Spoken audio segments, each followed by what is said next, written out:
evening, and I really hope that you still have the energy to listen to my presentation. I'm here representing WIAM, a conflict resolution center operating in Bethlehem, founded in 1995. Its mission is to maintain peace, coexistence, and mutual understanding in a diverse and democratic society. WIAM works with the school children, university students, and the community at large. It carries out projects for women empowerment, gender equity, and citizen diplomacy. Today, I'm going to talk about the portrayal of identity in Palestinian narrative. It is not possible to come into one common definition of the term identity, for identity is the outcome of one's culture. Identity differs from one culture to another and from one geographic place to another. Thinkers such as Marx, Nietzsche, Freud, Lacan, Foucault, Saussure, and others have defined identity by emphasizing its various aspects in relation to its historical, cultural, psychological, and linguistic context. Recently, there has been an increasing interest in questions concerning identity. Sociology and political science departments in universities have dedicated much research to the study of identity. Within political science, comparative politics, international relations, and political theory, identity plays a central role involving issues related to race, gender, sexuality, ethnic conflict, nationality, and culture. Due to the influence of Foucault and the debate on multiculturalism, the question of identity has become a major theme in social history, literature, and cultural studies. Talking about Palestinian identity in postmodern times is a challenging task because one cannot ignore the past and diverse historical phases it went through, which affected its development and construct. In an article titled Modern Palestinian Identity, published in Canaan Electronic Bulletin in July 2003, Ahmad Ashkar, a Palestinian thinker, levels caustic criticism at Palestinian critics, accusing them of lacking, and I quote, historical profundity, abandoning the historical identity of the Palestinian people for analysis by Zionist and Jewish Torah scholars, end of quote, who deny the existence of the Palestinian people in the land of Palestine. In general, most of the studies done on Palestinian identity focus on Palestinian national identity as it emerged and evolved throughout history. Identity in relation to time and place or land, because the Palestinian people have been uprooted and dispelled from their homeland and are now living in refugee camps and the diaspora. Thus, for Palestinian scholars, the identity of their people is historically determined, encompassing all forms of struggle and resistance in order to return to their homeland and establish a sovereign, independent state. National identity for them is a substantial reality that undergoes change and growth, and it is full of resolvable contradictions. It is tantamount to existence.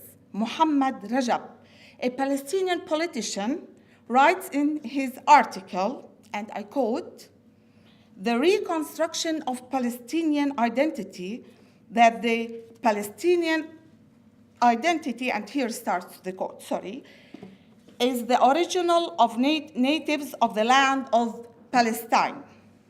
It is the natural and ethical antithesis to the Zionist identity, and end of quote. A significant key to understanding of the Palestinian identity is to see how Palestinian writers use the term in describing the Palestinian people as a nation evolving in colonial and war circumstances. According to J. Rothman in his book, Resolving Identity-Based Conflict, which is published in 1997, although it is difficult to define the meaning and nature of identity as a concept, and I quote, identity, individual and collective, is defined by the way our lives are narrated and ourselves and others, end of quote. Palestinian writers represent the voice of their people, and to use the words of the British writer and romantic poet William Wordsworth, they speak and feel in the spirit of the passions of all Palestinians. They are politically aware, and their writings can be regarded as documents of Palestinian political and social life. The novels and short stories of Ghassan Kanafani, for example, can be read as tragedies of the lives of Palestinian characters whose identity is framed by the conditions of the various and dissimilar environments in which they live. Kanafani's novels, especially Men in the Sun, published in 1963, and Return to Haifa, published in 1970, represent a conscious research for the meaning of identity, fate, and belonging. For Kanafani, Palestinian identity is dynamic. It is constantly shaped and reshaped by environmental influences, and it can be easily assimilated into other cultures. In order to preserve Palestinian identity and perpetuate it, Palestinian writers link identity with the land. Muhammad Shahada writes in The Culture of Confrontation, which is published in 1995, and I quote, "The relationship between land and man is so strong in Palestinian poetry. Land is the other face of the Palestinian individual. It is his alter ego." And here also there was another quotation and it was ended.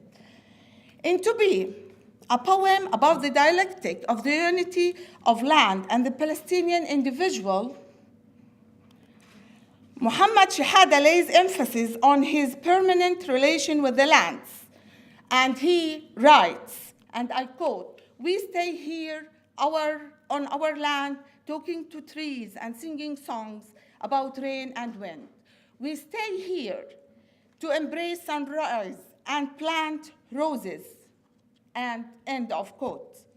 Similarly, Fadwa Tuqan, a Palestinian poetess, in a poem called "It Suffices Me to Abide in Her Lap," manifests the desire that when she dies, she be buried in the soil of her homeland. The poem, and it says, and I quote, "It suffices me to die on its soil, and under its dust melt and decay, and on its soil shoot up turf, and burst forth a flower," end of quote. Unity with the land is a source of immortality, for this land is a woman constantly giving birth to children. Thus, land and the Palestinian identity are inseparable, and one nourishes the other. Palestinian writers also define national identity in relation to its broader Arab regional context. In the following lines from Mahmoud Darwish's poem, Identity Card, Palestinian identity is seen in a larger and more comprehensive Arab context. And I quote, record, I'm an Arab and my ID number is 50,000. My children are 8 and the 9th will be born in summer. End of quote. Okay, so I'll take some of the paragraphs, okay? Palestinian identity is also connected with the concept of gender. The second half of the 20th century has witnessed the emergence of Palestinian women writers who took an active role in the Palestinian struggle for liberation and called for social equality with men and gender equity. Palestine is metamorphosed into a woman whose consciousness is deeply embedded in political and social liberation. For example, Sahar Khalifa, a feminist Palestinian author, argues that the struggle of the Palestinian woman for social liberation is part of the general Palestinian struggle for national and political freedom and independence. Palestinian women continue to struggle to achieve a gender identity of their own in a patriarchal society in which their identity is determined by kinship, relations, and family connections. Indeed, the perception of women changed from frail creatures to active members of society. The national struggle gave women new self-confidence and strength, but did not achieve for them great gains in their struggle for social freedom and equality. In her autobiographical novel, A Mountainous Journey, published in 1990, Fadwa Tuqan offers a detailed description of women as actors in the Palestinian national struggle seen from a feminist perspective. The Palestinian struggle for liberation can be read as a metaphor for the Palestinian women's struggle against male oppression and a realization of their female identity. Since her childhood, the narrator, speaking in the voice of the author herself, is ambivalent about her own identity. And I quote, "In my silent contemplation, I would repeat, 'Who am I? Who am I?' I would repeat my name over and over in my thoughts, but my name would seem foreign and meaningless to me." End of quote. The novel is a statement against the alienation and isolation of women. It draws attention to the fact that women are individuals and creative voices in national struggle and building of their society. Since 1948 and before, the Palestinian people have been forced to live in neighboring Arab countries and in the diaspora as ethnic minorities. They were not allowed to assert and declare their identity legally or representatively through their own civil institutions. Moreover, they were denied political expression of their cause.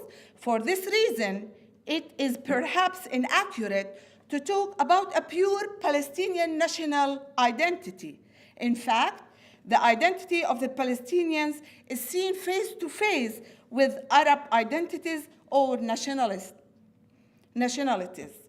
According to Edward Said in Orientalism, which is published in 1978, and I quote, "The construction of identity involves the construction of opposites,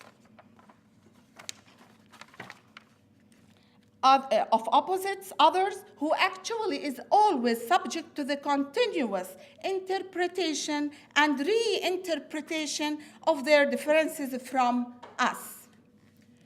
The role of religion in the production of Palestinian identity is crucial.